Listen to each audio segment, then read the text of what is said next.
The platter reaches you before it reaches the emperor. Steam rises from roast boar, pepper stings the air, and every eye in the room is watching.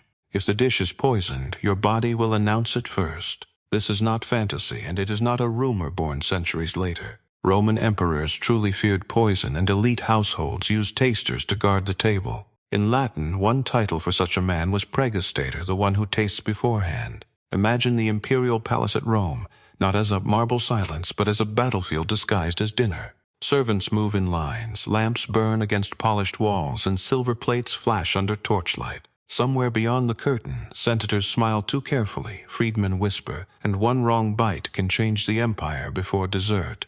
Romans knew poison well, at least as well as ancient medicine allowed. They feared deadly plants, tainted wine, and powders mixed into sauces. The empire's ruling class lived amid plots, forced suicides, and sudden reversals. At court, appetite and suspicion sat side by side. By the early empire, poisoning was a political reality, not a dramatic invention. Ancient historians describe repeated fears of contaminated food and drink among the powerful. Whether every accusation was true is another matter, but the fear itself was real enough to shape behavior. So your work begins before the emperor even reclines. In a great household, ingredients arrive from estates, ports, and markets. Fish sauce from amphoras, oysters from the coast, dormice, figs, game, and wine from famous vineyards. Cooks chop, grind, roast, and reduce, while stewards watch accounts and trusted attendants watch the cooks. Then comes your moment. You do not dine, you inspect.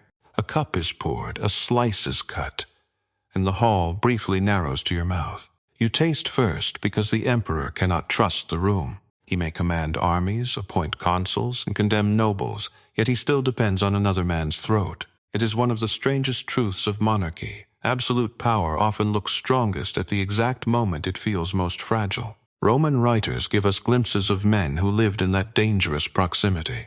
One famous name is Helotus, a eunuch linked to the Emperor Claudius and described in ancient sources as his food taster. His name survives because he stood near one of the most notorious imperial deaths in Roman history. And Claudius died after a meal, and ancient accounts center on poison. The exact details differ between Tacitus and Cassius Dio, as ancient accounts often do. Yet they agree on the essential point. Claudius was believed to have been poisoned, and food at the imperial table was the suspected weapon. Some sources place the poison in mushrooms, a dish Claudius supposedly loved. Others describe later efforts to finish the job after the first dose acted imperfectly. Modern historians debate details, but not the larger lesson. If even an emperor with attendants, protocol, and a taster could die this way, the dinner table was a front line. And what of Helotus? He was not executed immediately in disgrace, at least not according to the records we have. In fact, ancient sources suggest he remained in imperial service under Nero, which tells you something chilling about Roman courts. Surviving a poisoned emperor did not necessarily clear your name, and it did not necessarily end your usefulness.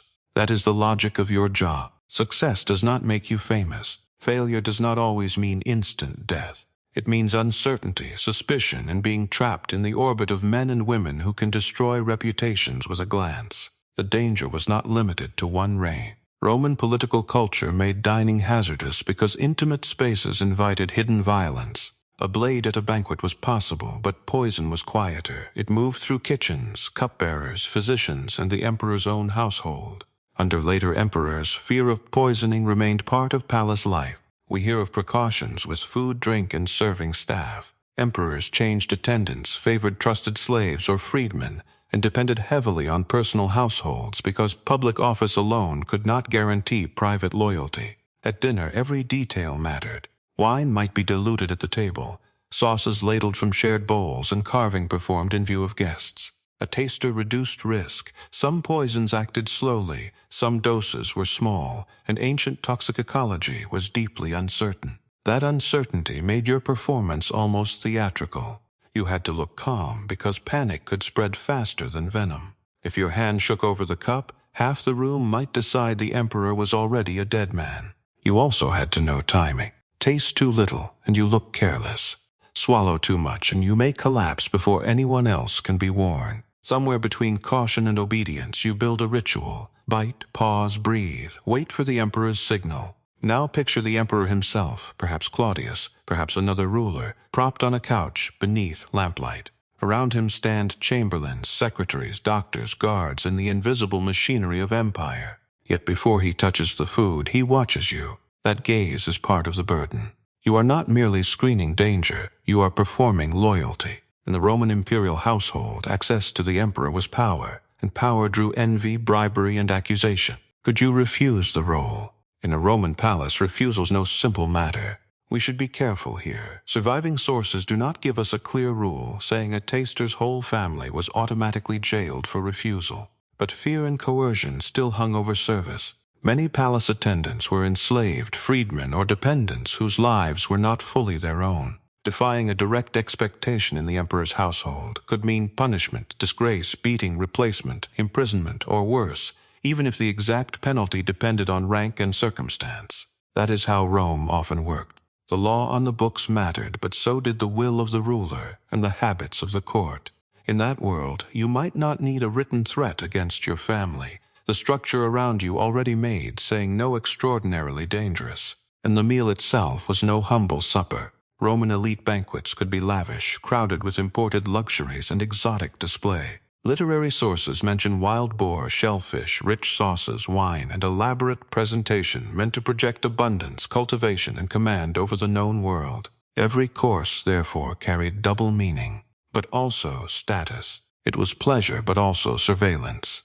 It was diplomacy disguised as appetite, where a peach from one province and a fish from another affirmed that the emperor ruled them both. Your tongue becomes the empire's alarm bell. First the wine, resinous and dark. Then the stew, thick with herbs, then roast meat, crisp skin cracking under your teeth. You wait for numbness, burning cramps, dizziness, the body's tiny mutinies. Ancient Romans did not have chemical assays or sealed chain of custody protocols. They had eyes, hierarchy, custom, and men like you. Even surviving the meal brings no peace. If the emperor falls sick later, fingers will still point backward down the chain of service. The cook blames the supplier, the steward blames the kitchen, the rival courtier blames the taster, and truth drowns beneath ambition. That is why this job belongs to the action genre, even without swords drawn. The clash happens in silence, in pulse beats, in the second after you swallow. It is combat reduced to the smallest battlefield possible, a human throat under imperial command.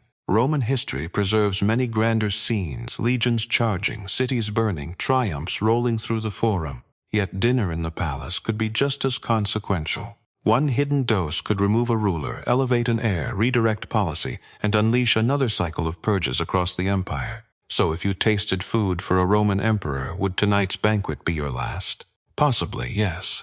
History cannot promise your death at every meal, but it can say this with confidence. The danger was real, the fear was constant, and the table of Caesar was never just a table.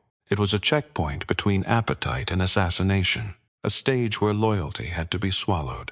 And as the next golden platter glides toward your hands, you understand the brutal truth of Rome. Before the emperor can feast like a god, someone else must first risk dying like a man.